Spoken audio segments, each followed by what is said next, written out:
Okay, hello. It is, what is it?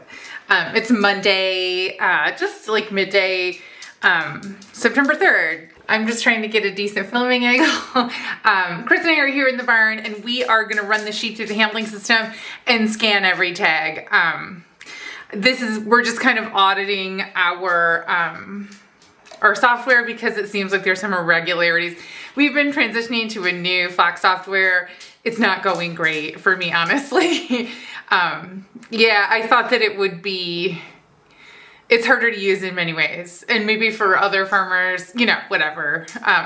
So we have some problems and we just want to scan all the tags and so that we know. I don't know. It's something that I'm gonna have to come back to. After that, we're planning to do a little bit of work in the garden. I have Ari the super dog here with me. He's gonna go in the crate. We don't need him to move sheep for this, but he'll definitely come out to the garden and I'll catch up with you in a minute. Okay, here's the gang. Oh, hello Edie. There she is. Okay, so the other day, I didn't get much footage of this because my camera died, but we put everybody through and we boosted all the lambs for their Clostridial disease vaccination. We also we sprayed a vertical line down the backs of the ram lambs. That's because some of these lambs are getting ready to go to another farm.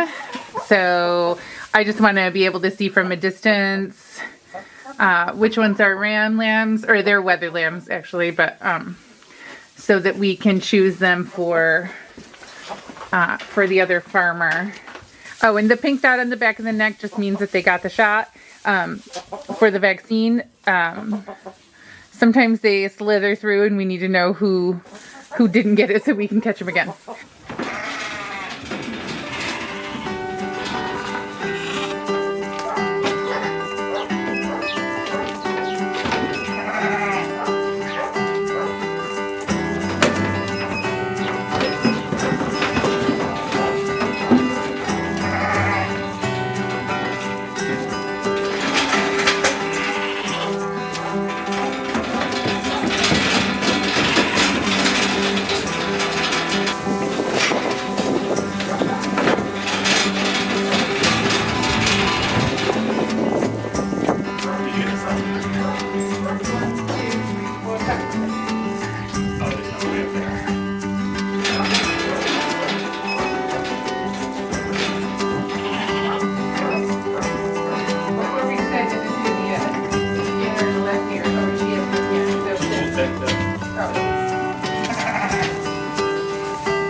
Okay, so I scanned 53. Okay. And so there are 6 no tags. And that's what I have on here. Okay. Okay, well, anyway, I can run that record, hopefully. Okay, so that's done. So, we're just gonna break down here and then head to the garden, so I'll catch up there.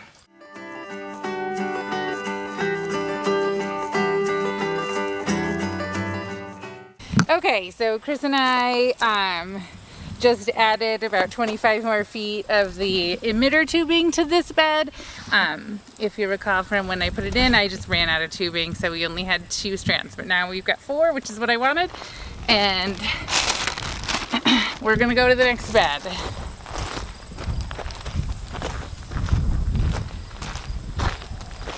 Okay, so I took footage of this bed the other day, but man, everything is popping up here.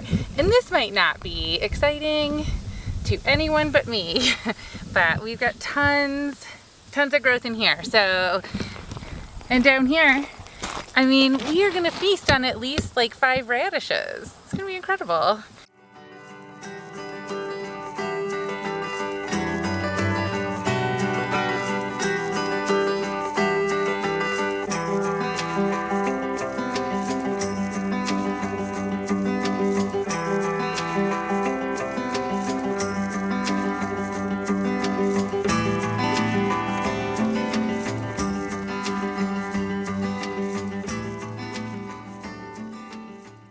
Okay, that's it. So now we can cover these beds and we won't have to open them to make sure they're getting enough water over the coming weeks as it gets colder. All right, I'm gonna put this stuff away and we're gonna move on to the next step. In the past, we've used welded wire fencing to make low tunnels for winter growing, but those are pretty floppy. They don't hold much in terms of snow load, not that this is going to. And they wear out pretty quickly. So I was researching other options for us, and this is what I came up with. So this tool is from Johnny Select Seeds, and you can buy them to make a number of different sized hoops. These are going to make 4 foot wide by 4 foot tall low tunnel hoops out of 1/2 inch conduit or EMT. So this is a jig right there, and we watched some videos and we are now going to attempt to replicate that video.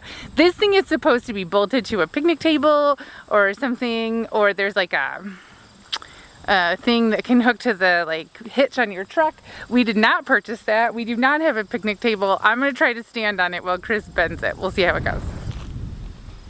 So you start at the end like this. Yeah. Right, right. Okay, I think you push it now and then bend it again. Sorry, I'm bossing Chris. Going through pictures? Are you making like memory wall? Yeah.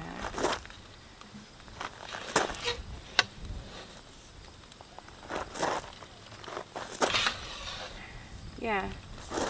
Oh no, I feel bad. I should be here for you. How's your mom doing? How's everybody doing?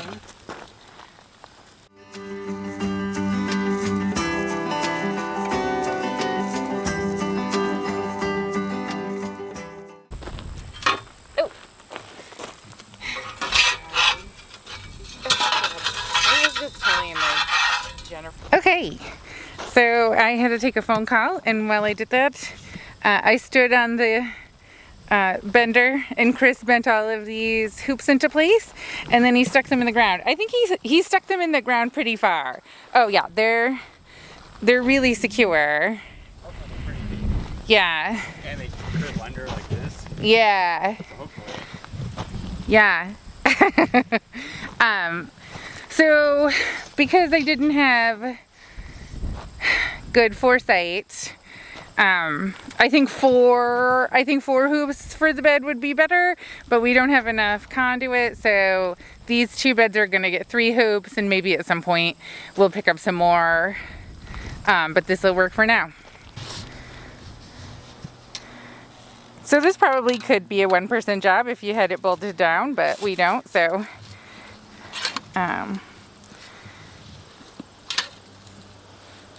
I haven't done any of the bending. Is it tough? No, not really. Towards the end it gets a little tough, but then you just... So at the end you just slide any old pipe over to just give you some leverage to bend the end into shape. These 10-foot pipes at our Lowe's they were in the like the $6.50 each range, so not too bad. I mean, there's no reason, it's not like they're gonna wear out. I mean, I guess if we got a crazy heavy snow load on them, they could bend out of shape, But we could bend it back, I assume. Do you want to bend one? Oh yeah, let me do the next one.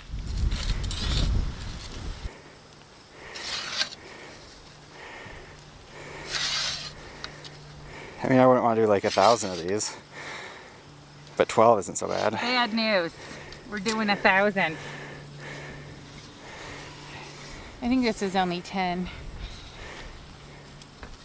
Yeah, that makes sense, 10.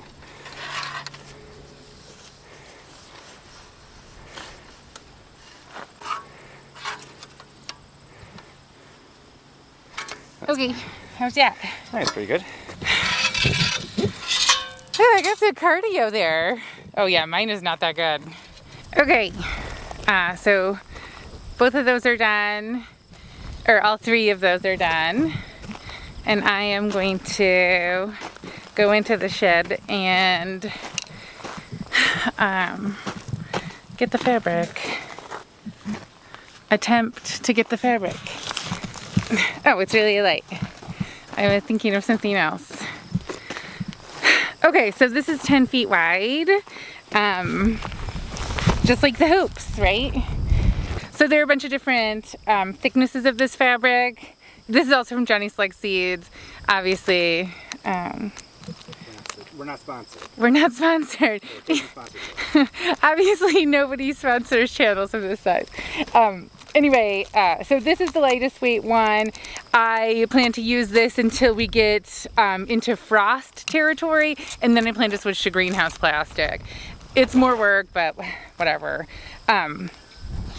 With the lightest weight one, we don't have to worry about the plants overheating during the day on a day like today when it's like in the 70s. So for me, I felt like it would be easier to have to switch partway through the season than to have to raise the sides or ventilate every day, paying attention to the weather. That's not really my strong suit.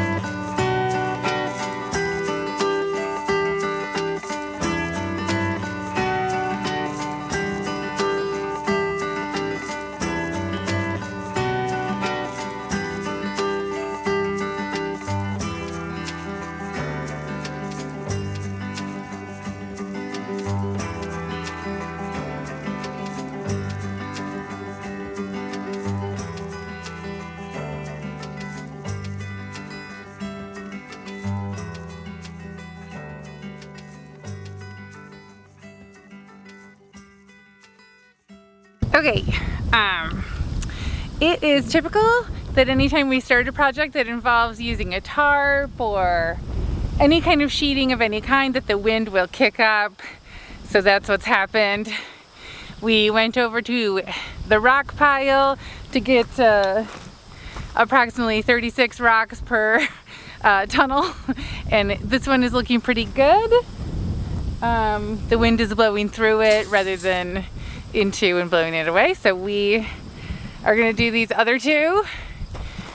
Wish us luck.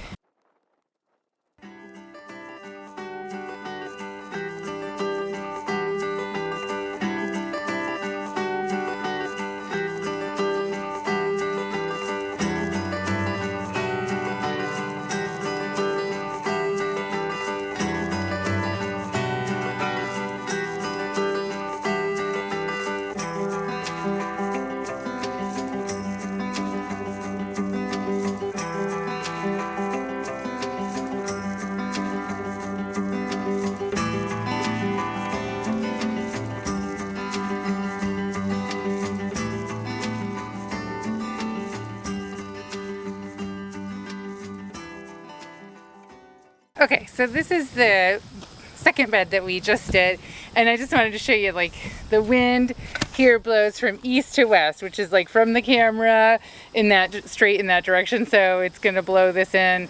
So definitely the beds oriented north-south should have more than 3 hoops, so we'll fix that at some point, but for now it's gonna be okay. And now we're getting ready on the last one.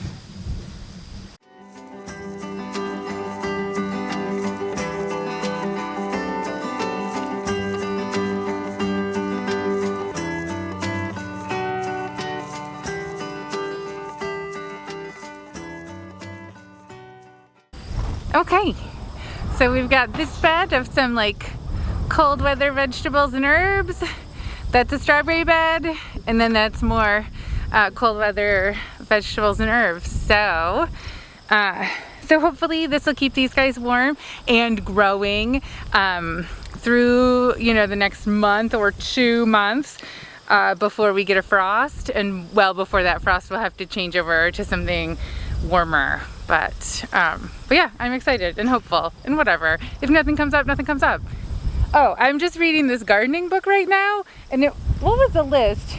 Anyway, there was these 10 guidelines of gardening, and the first thing on the list was don't let your plants boss you. So I'm just telling them that they can grow. It's fine. It's gonna be warm. Global warming. Get to it, plants. Okay. I'm gonna have to cut that out. That's insane.